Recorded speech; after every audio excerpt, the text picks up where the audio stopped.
Alright guys, we are creating the program to calculate the area of rectangle. So let's enter inside the main function. So first, while calculating the area of rectangle, we need two variables. First is the length, so I take L, and the second is the breadth, so I take B. We have to mention its data type. So while entering length and width, it should be in the decimal form also. That's why the float data type is used.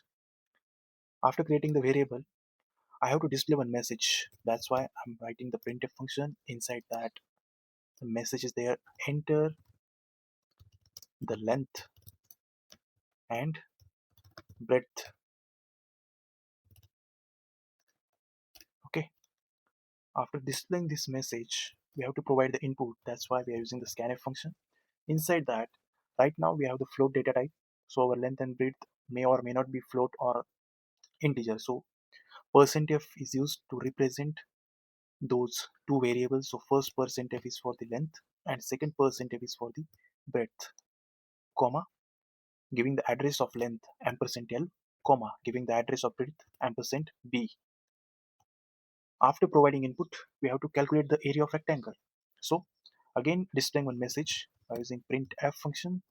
Inside that, area of rectangle is, again using the %f that will represent the area.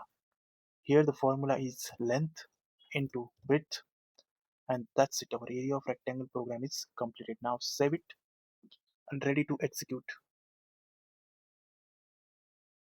Okay, the message is displayed. Enter the length and width.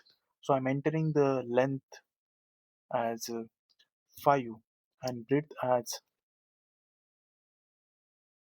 7 and enter it. Area of rectangle is 35.